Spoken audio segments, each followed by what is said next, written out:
bonsoir à tous. On est à quelques cases maintenant, comme on dit dans la bande dessinée, de la fête de la BD qui va durer 3 jours. 3 jours pleins à Bruxelles avec évidemment des dédicaces, présence d'auteurs, de dessinateurs, la présence évidemment des éditeurs, on va en parler. Il y aura même une parade de ballons et des prix qui seront remis. 3 jours de fête, mais est-ce vraiment la fête pour la bande dessinée? Est-ce qu'elle se porte si bien que ça? C'est ce qu'on va essayer de décrypter aujourd'hui. Conditions professionnelles pas toujours faciles, adaptation aux nouveaux médias, nouveaux publics, etc. Puis concurrence aussi du numérique. Ça fait beaucoup de questions à poser aux invités de Monde des Arts ce soir, à commencer par Nathalie Van Kampenhout. Bonsoir Nathalie, merci d'être là. Vous êtes éditrice chez Casterman. À vos côtés, c'est bien ça, hein? Oui. À vos côtés, un dessinateur, auteur-dessinateur, on ne sait jamais trop. Un peu les deux. Un peu les deux chez vous, hein. Sylvain Savoyet, on est ravis de vous accueillir ici. Merci. Vous êtes donc dessinateur, vous éditez en ce moment chez Dupuis, vous avez fait plusieurs maisons, on pourra peut-être en parler. Morgane Di Salvia, bonsoir. Bonsoir. Vous êtes, voilà, il est tout frais, il est encore un petit peu chaud. Oui, il vient de sortir. Ça vient de sortir. Vous êtes rédacteur en chef du journal Spirou, et puis à vos côtés un libraire. Voilà, bonsoir Geoffroy. Bonsoir. Vous êtes libraire, Geoffroy Warnaut, vous êtes libraire à la librairie Jaune, c'est à Jette, librairie spécialisée. Quelques pas d'ici, oui. Pas très loin de nos studios. Vous êtes venu à l'avance d'ailleurs. Merci d'être là. Alors, cette fête, c'était un moment à ne pas louper du tout. C'est un moment à ne pas louper, j'imagine, Nathalie, pour les éditeurs. Faut être là. Absolument, d'autant plus que ça se passe à Bruxelles. Et donc, Casterman, c'est quand même une maison qui est basée à Bruxelles et à Paris. Historiquement, c'était tourné. Voilà, historiquement tourné, mais qui est plutôt belge d'origine. Donc, c'est important pour nous. Et puis, c'est un grand moment populaire. Et puis, un moment de mise en avant de la bande dessinée dans toute sa diversité. Donc, oui, c'est important d'y être pour Casterman et pour les autres éditeurs de bande dessinée. Ouais. Populaire, on va en parler parce qu'il y a un paradoxe quelque part avec ce mot de populaire dans le monde de la BD, notamment au niveau du lectorat. On va en parler. Morgane Di Salvia, vous êtes rédacteur en chef de Spirou, j'ai dit, mais aussi ancien journaliste, c'est pour ça qu'on vous a invité, notamment pour Actua BD et plein d'autres. Hein. Et vous êtes auteur aussi d'une étude sociologique qui est sortie il y a un petit temps déjà. Il y a quelques années, oui, c'était une étude qui avait été menée par Smart, donc la coopérative d'artistes, sur la situation socio-économique des auteurs et des illustrateurs. Voilà, alors aujourd'hui, on est en 2019, le temps a un petit peu passé, vous êtes en plein dedans. Comment elle se porte, la bande dessinée ? En tout cas, je pense qu'elle n'a jamais été aussi diverse qu'à notre époque. Par contre, le nombre de lecteurs n'a peut-être pas beaucoup augmenté, donc il y a plus de gens qui en font, mais autant de gens qui en achètent. Le calcul est rapidement fait. Je pense que peut-être on en vit moins bien qu'à une certaine époque. Ouais. Mais par contre... Vous dites on, c'est les auteurs, les éditeurs, tout le monde ? Je pense que c'est plutôt les auteurs, mais il y a moyen de faire une économie saine dans la bande dessinée. Et si je prends le cas que je connais le mieux, c'est le journal Spirou. Je pense qu'on paye convenablement nos auteurs, qu'on crée une relation de longue durée et d'accompagnement qui est plutôt saine. Maintenant, voilà, le journal fait 52 pages chaque semaine et on ne peut pas faire 300 pages chaque semaine. Sylvain, vous êtes auteur, je l'ai dit, auteur-dessinateur. C'est dur d'être auteur-dessinateur aujourd'hui, franchement ? C'est peut-être plus dur qu'à une certaine époque parce que ça impose une cadence plus élevée. On doit produire plus pour garder le niveau de vie qu'on avait pu avoir auparavant. Donc c'est le même, c'est-à-dire le niveau de vie ne change pas, mais vous devez travailler plus en fait. Voilà, effectivement, parce que comme le disait Morgane, de toute façon, il n'y a pas plus de lecteurs et comme il y a plus de publications, plus d'albums, effectivement, c'est devenu des ventes qui sont en masse très importantes pour la bande dessinée, mais qui par titre ont baissé puisque bien sûr, il y a plus de titres et toujours autant de lecteurs. Donc effectivement, ça demande de beaucoup produire pour être rémunéré en conséquence et être aussi présent au milieu de cette multitude de sorties. Il y en a qui craquent. Je pense qu'il y en a qui craquent, oui. Mais à tous les niveaux, autant parmi ceux qui commencent que parmi ceux qui sont déjà très installés. Il y en a certains qui décident d'arrêter parce que c'est trop dur, ils ne tiennent plus. Parce que le métier a changé pour eux, parce qu'effectivement ils ne se retrouvent plus, il y a trop de propositions, ce qui est très bien, mais eux ne se retrouvent plus là-dedans parce qu'ils n'ont plus assez de visibilité de leur album. Je pense que ça peut être compliqué pour certains effectivement, d'avoir ce rythme aussi de production qui n'est pas évident pour tout le monde. Ça implique une vie quand même assez particulière de travailler en étant indépendant comme ça tout le temps. Geoffroy Warnaut, vous êtes libraire, même chose, on n'y pense pas spécialement, mais pour les libraires, quand il y a trop de sorties, pour parler très concrètement, c'est plus de boulot aussi, et puis par rapport aux clients, ça devient compliqué, non ? Ouais, c'est beaucoup de logistique, beaucoup de déballage, effectivement. Il y a un dos solide ? Pour l'instant, il tient la route, mais il faudra voir. Ça fait 20 ans que je suis libraire, on verra dans 20 ans. Oui. La difficulté, c'est la mise en avant, parce qu'effectivement, il y a beaucoup plus de titres, donc chaque titre a un peu moins de durée de vie qu'avant. Donc là, c'est vraiment des choix des libraires qui doivent être faits, une mise en avant sur certains titres plutôt que d'autres. Et donc, effectivement, il y a un turnover qu'il n'y avait pas il y a 10 ans.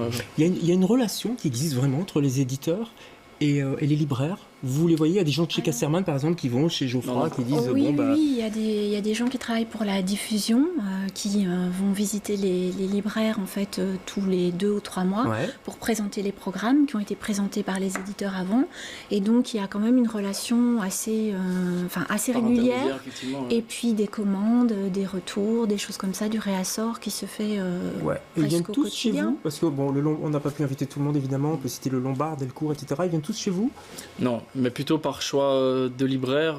C'est vous qui dites moi je veux voir un gars de chez Casterman par exemple. Dans certaines maisons d'édition où je considère que j'ai ce qu'il faut comme métier pour pouvoir faire mes choix moi-même, à ce moment-là je ne serai pas déplacer forcément le représentant, donc ça dépend vraiment. Quand c'est des petites maisons d'édition, je peux le faire a priori moi-même, et non, c'est un peu au cas par cas. Moi en tout cas je fais au cas par cas.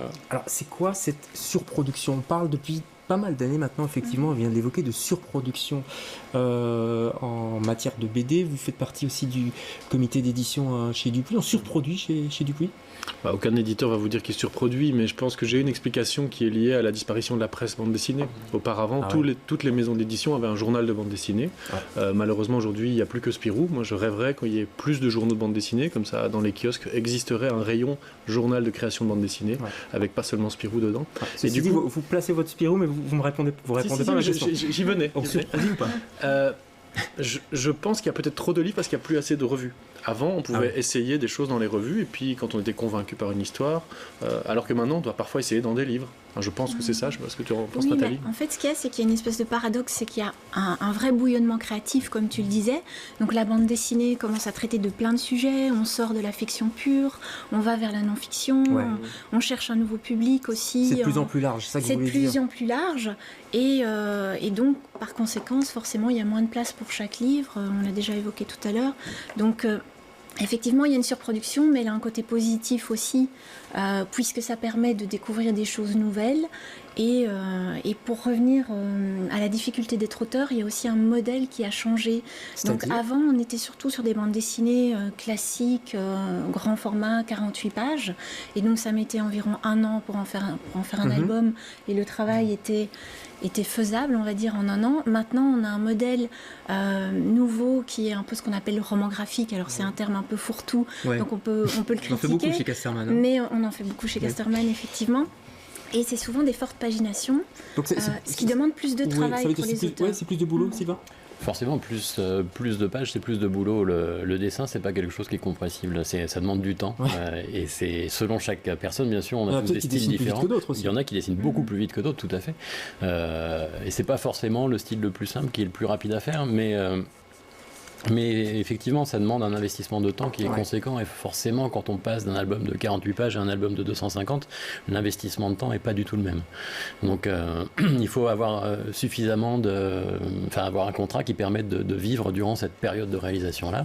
Et en même temps, si on est longtemps absent des tables de nouveautés, il y a beaucoup d'autres choses qui sont là pour nous remplacer aussi. Donc il ne faut pas se faire oublier non plus, ni par le public, ni par les éditeurs, ni par les libraires. On a besoin d'être toujours un peu connecté quand même. On va parler des publics. Pendant que vous parlez, là on voit quelques images de Marzi, votre série... phare, best-seller, je sais pas, ça marche bien Marzi. C'est la série la plus connue, oui. C'est une autobiographie en fait de la scénariste Magena Sova. Voilà. Qui est en photo derrière. Voilà. Et vous avez lancé aussi une série au fil de l'histoire. Alors le fil de l'histoire raconté par Ariane et Nino, qui sont des petits albums plutôt pédagogiques sur l'histoire et qui sont réalisés avec Fabrice R, qui est professeur d'histoire géo et auteur de bande dessinée. Donc c'est du sérieux. C'est du sérieux, on a déjà 15 albums de sortie là pour l'instant. Allez, c'est bien. C'est vrai que ça se diversifie fort, on parlait des grands romans graphiques, il y a d'autres maisons d'édition comme le Lombard aussi qui font des collections sur des thématiques bien précises qu'on peut citer. Je voudrais qu'on revienne un petit peu quand même sur les publics et sur le paradoxe que j'évoquais tout à l'heure. Parce que c'est vrai, on dit depuis toujours que, c'est pas moi qui l'ai inventé, mais que la bande dessinée, le 9e art, c'est un art populaire. Et on se rend compte quand on regarde vraiment le lectorat, à part les enfants, les adultes qui lisent la BD, c'est quand même plutôt socio-économiquement supérieur, quoi. Donc il y a un paradoxe. Est-ce que c'est vraiment populaire? Est-ce que tout le monde lit la BD? Morgane. Vaste question. Ouais. Je crois quand même que ça s'adresse peut-être à... Je parle des adultes, hein, là. Ouais, plutôt middle class, je dirais. Est-ce qu'il y a encore beaucoup de bandes dessinées populaires? Peut-être que ça c'est... le côté livre de poche a plutôt été récupéré par le manga, par la génération des lecteurs qui ont aimé lire du manga. Et peut-être qu'ils lisaient ça aussi en réaction à leurs parents qui lisaient eux de la bande dessinée. Ça va être amusant de voir comment les parents manga, est-ce que leurs enfants vont suivre en manga ou s'ils vont aller vers autre chose. Quel est le public cible? Quel est votre public cible? Alors, je parle vraiment comme un économiste là, mais... Ce qu'il y a, c'est que, moi je pense qu'on a deux secteurs, c'est vraiment ado, adulte et jeunesse. Après, ça regroupe un peu tout le monde, donc c'est une réponse un peu de Normand. Ado, jeunesse, adulte, excusez-moi. Voilà, donc c'est un peu tout. Mais ce qu'on peut peut-être regarder, c'est les tendances et voir un petit peu ce qui marche, plutôt que de parler en termes de public, parce que finalement, c'est pas toujours évident de savoir qui lit les bandes dessinées. Alors il y a des sondages qui nous disent qui les achète. Donc parfois on a des études qui nous disent il y a beaucoup de femmes qui achètent de la bande dessinée, mais alors c'est pour offrir à leurs enfants, pour offrir à leurs compagnons, donc pas forcément pour les lire, même s'il y a une tendance qui nous dit aussi qu'il y a beaucoup de femmes qui lisent de la bande dessinée et qui se tournent notamment vers ce qu'on appelle le roman graphique. Donc ça bouge. Voilà, ça bouge. Mais de mon point de vue d'éditrice, moi je me base vraiment sur la création au départ, et plutôt que de penser à quel public je vais m'adresser, j'essaye plutôt de trouver des projets qui me paraissent intéressants, avec un contenu riche, et s'ils sont bons, je me dis qu'ils trouveront le public et que le public suivra, et peut-être que ça se précisera, mais voilà, ou pas. Mais il y a des tendances qu'on voit dans les meilleures ventes qui sont assez claires. Vous prenez des risques. Moi j'ai ce InWave sur mon bureau depuis une semaine. C'est vraiment un roman graphique. C'est superbe en fait. Oui. Et puis, mais il est formidable. Voilà. Et honnêtement, ça a été un choc dans l'équipe quand on a découvert le travail de Ajay Dungo. Mais c'est un risque ça quand même que vous prenez. C'est un gros risque, oui. Mais on avait une histoire à raconter, l'auteur avait une histoire à raconter.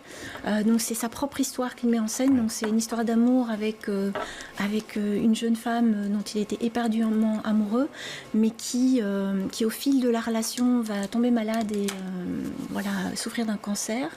Et en même temps, elle lui a transmis la passion du surf. Et donc, on raconte en parallèle cette histoire d'amour et l'histoire du surf et ce que ça peut avoir de passionnant. Et ces passages sur le surf permettent de compenser le côté un peu trop tragique ou pathos que pourrait avoir l'histoire sans ça. Et donc c'est un bel équilibre émotionnel qui passe. Là on est proche plutôt du roman, c'est un roman graphique, on est proche du roman. Le prix aussi, je vois 23 €, voilà, c'est un peu le prix d'un bouquin. C'est le prix d'un bouquin. On se rapproche de ça. Quoi. Alors le public, le gros du public quand même, et on va le voir ce week-end pendant la fête de la bande dessinée pendant 3 jours, c'est quand même les enfants. D'abord et avant tout, vous avez rencontré des enfants, vous en rencontrez parfois, j'imagine que ça fait du bien. Assez régulièrement, oui, on organise des rencontres soit scolaires, soit extrascolaires aussi. Voilà, mais, pour Marzy, vous étiez dans la région de Charleroi, Montigny-sur-Sambre exactement, ou le Tilleul, je ne sais plus trop, mais enfin par là. C'était l'année passée, dans une classe. Ça crée un chouette moment, regardez. Les questions fusent dans cette classe de l'école des Trieux. Combien gagne un auteur de BD? Comment il travaille? Comment sont conçus et vendus les albums? Des questions pour Sylvain Savoya, le dessinateur de Marzy et du fil de l'histoire par Ariane et Nino. Une nouvelle BD quasi mensuelle, présentant à chaque fois un grand moment d'histoire. Une rencontre pour les élèves, comme pour le dessinateur. C'est un métier où on est assez solitaire en général. On fait un album pendant un bon moment seul chez soi et de être confronté au public et de voir qu'on a été compris dans ce qu'on voulait faire, dans nos intentions, c'est une vraie chance. Ici, ce sont de jeunes lecteurs, c'est peut-être un contact encore différent? Oui, je pense qu'ils sont plus réceptifs et plus à même de réagir sur ce que je leur dis. C'est plus facile avec des enfants de cet âge qu'avec des ados. Et il y a encore ce côté magique du dessin dans leur univers, parce que le dessin reste pour eux un moyen d'expression aussi. C'est quelque chose qui fait partie de leur quotidien. Qu'est-ce que tu aimes bien comme BD? Par exemple, Gaston Lagaffe. J'aime bien beaucoup lire. Et des autres livres de dessins animés, de BD. Est-ce que tu dessines aussi? Oui, ça m'arrive. Des fois chez moi, à l'école, pendant les contrôles, des fois, mais en même temps j'arrive à faire mes contrôles.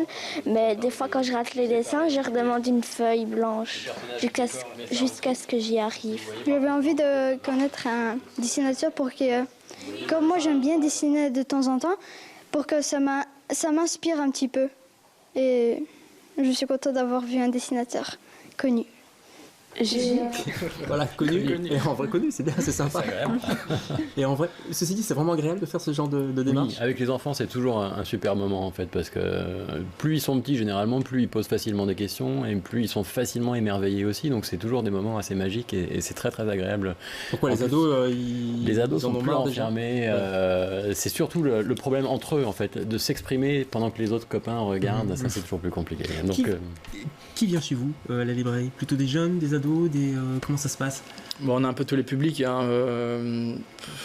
jeunesse, la BD, a priori il faut savoir lire, donc à partir de 6 ans, mais il y a des séries comme Petit Poilu, une série qu'on défend beaucoup chez Dupuis depuis des années, qui est déjà à partir de 3 ans, donc jeunesse, je dirais 6, 8, 14, et puis après, je dirais au-delà de 25, il y a peut-être la jonction à pouvoir faire, que les éditeurs doivent faire, nous aussi en tant que libraires, pour ne pas perdre ce public qui est bien sûr l'avenir de la BD ado-adulte. Donc, je vois vous acquiescez là, il y a un creux là. Le public adolescent est un peu compliqué à capter en bande dessinée, parce qu'ils lisent beaucoup de mangas aussi. Je pense que c'est un concurrent, ça fait partie de la bande dessinée, mais c'est quand même un concurrent redoutable.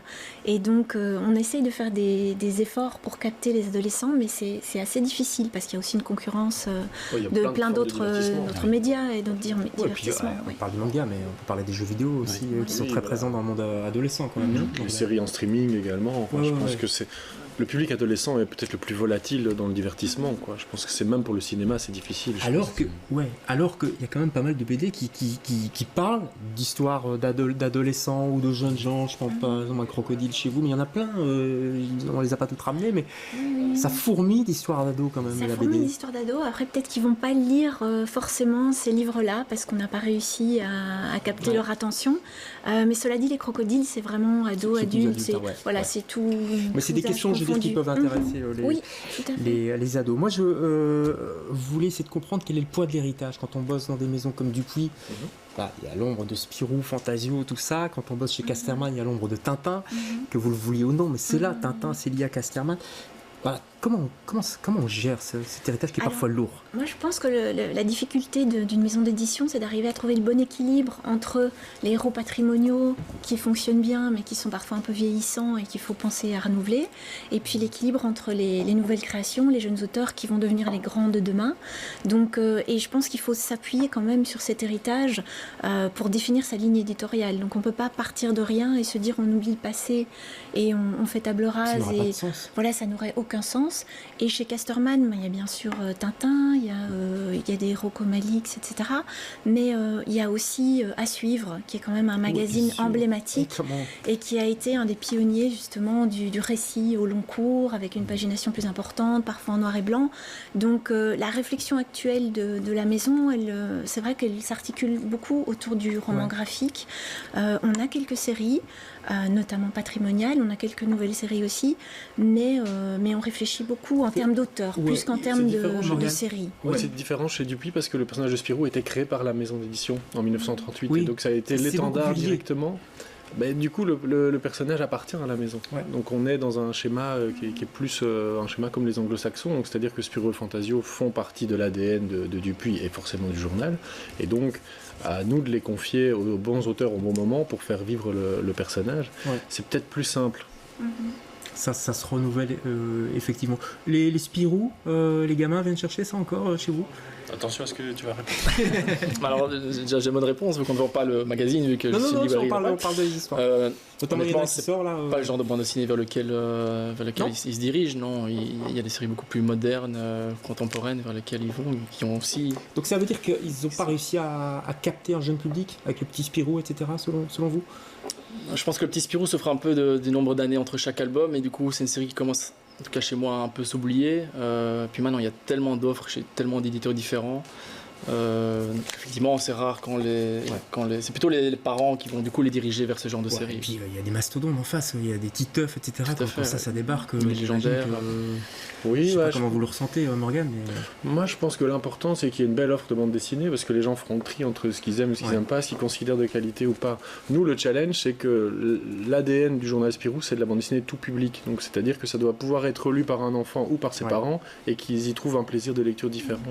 C'est notre grande différence avec l'hebdomadaire Mickey, où là, c'est vraiment que pour les petits enfants. Moi j'avais un chouchou, c'était Jojo. Vous vous souvenez des aventures de Jojo? C'était magnifique. Voilà. Ils viennent de sortir l'intégrale. Ouais, allez, précipitez-vous sur cette bande dessinée. On a parlé des ennemis de la BD, on a parlé du manga, la télévision, mais ça date pas d'hier. J'imagine déjà à l'époque de Tintin, c'était déjà une espèce d'ennemi. Mais enfin, elle a pris beaucoup de place. Je crois même qu'il y a des mangas qu'on peut suivre sur GSM. Vous me confirmez ça?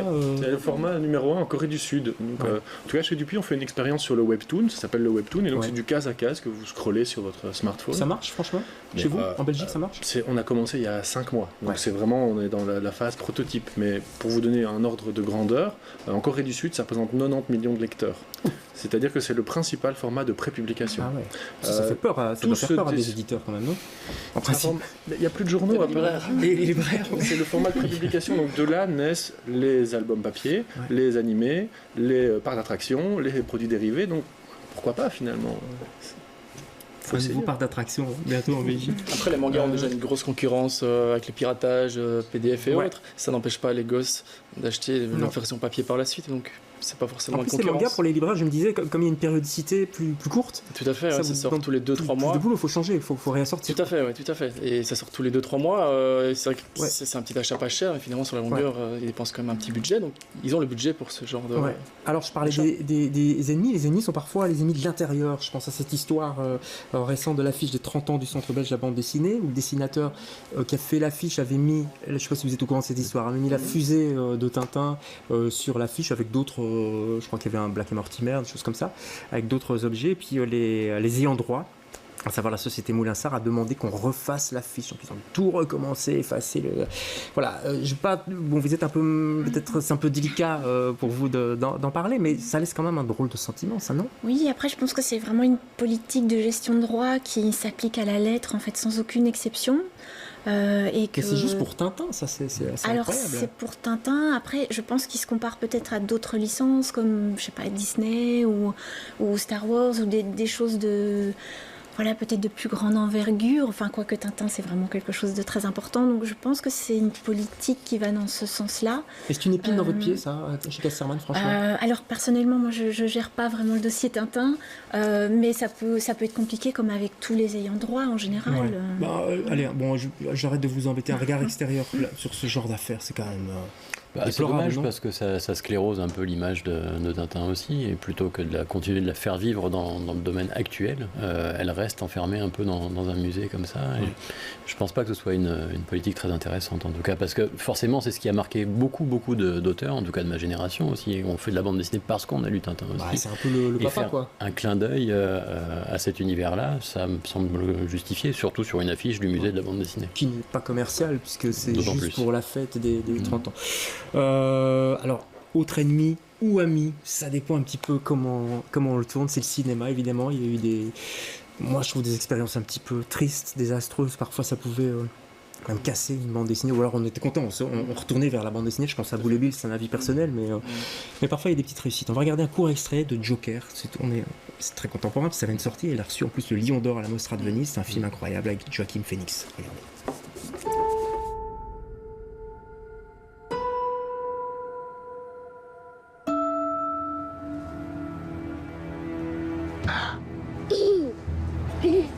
Can you please stop bothering my kid? Sorry. Arthur, I have some bad news for you.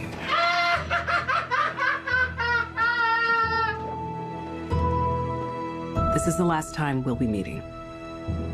You don't listen, do you? You just ask the same questions every week. How's your job? Are you having any negative thoughts? All I have are negative thoughts.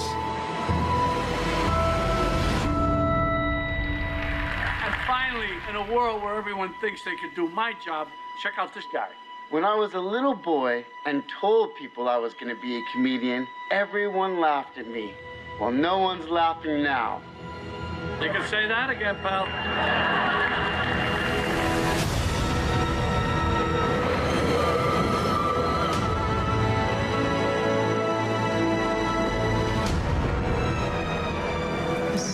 Voilà, Joker, allez voir ce film. Bon, là, on est plutôt dans le comics, mais enfin, ça, c'est un exemple de réussite. Vous êtes parfois déçu, Geoffroy, quand vous voyez je sais pas, vous allez voir des films, des adaptations. Plutôt souvent déçu quand même. La plupart du temps, c'est rarement à la hauteur de l'œuvre d'origine, mais il y a des bonnes surprises. V pour Vendetta, si on veut rester dans les comics, c'était vraiment une belle réussite par rapport au chef-d'œuvre d'Alan Moore. J'ai l'impression qu'il y a plus de réussite aux États-Unis qu'en France, de ce point de vue-là, non? C'est un avis tout à fait personnel. Le format, l'univers des histoires s'y prête peut-être plus aussi, mais c'est vrai que la bande dessinée franco-belge, en tout cas, laisse beaucoup de place pour le lecteur à la part d'imagination. Et le cinéma referme à plein de portes, du coup, parce qu'on est complètement accompagné. Autant dans la lecture, on y a son rythme et le cinéma, ça impose. On invente aussi une partie de l'histoire, tandis que le cinéma impose beaucoup. Il s'attaque souvent à des comédies familiales qui finalement, oralement, avec jouer, tombent complètement à plat par rapport. Ça perd la force graphique de la création originale. C'est peut-être pour faire de l'argent aussi, ça c'est autre chose. On en parlera quand on fera une émission sur le cinéma, c'est moins votre domaine. Très peu de temps, on a déjà débordé d'ailleurs, pour vous présenter, on parlait de Tintin tout à l'heure, voilà, une façon de se renouveler aussi. Tintin c'est l'aventure, c'est un album plutôt luxueux qui est sorti, c'est le numéro 2, c'est avec Géo, Prisma, donc ça n'a rien à voir avec Casterman, je m'empresse de le dire, puisque les éditions, la société Moulinsart est également là-dedans, vous pouvez trouver ça dans les bonnes librairies, et puis ça c'est une initiative sympa, c'est des bouquins qu'on peut acheter dans des distributeurs, un peu comme on achète des chachas, ça existe plus chacha, je crois, c'est comme si je disais Raider, enfin bon, tout le monde a compris, c'est Blowbook qui fait ça, je crois qu'il y en a un déjà installé à la Galerie Borty, allez voir, et c'est des petits, des bandes dessinées qui sont tout à fait passionnantes. Merci à tous, j'en profite pour dire que Lou Stahl sera l'invité, c'est chez vous, sera l'invité demain du courrier recommandé, puis il y a plein de BD, allez-y, allez à la fête, vous y serez vous. J'y serai tout le week-end en effet. Sur le stand, forcément. De Dupuis. Et oui, même si vous avez fait d'autres maisons. Merci d'être passé chez nous, merci beaucoup d'avoir parlé sans langue de bois. On se retrouve la semaine prochaine pour un nouveau numéro de Monde des Arts. Bonsoir.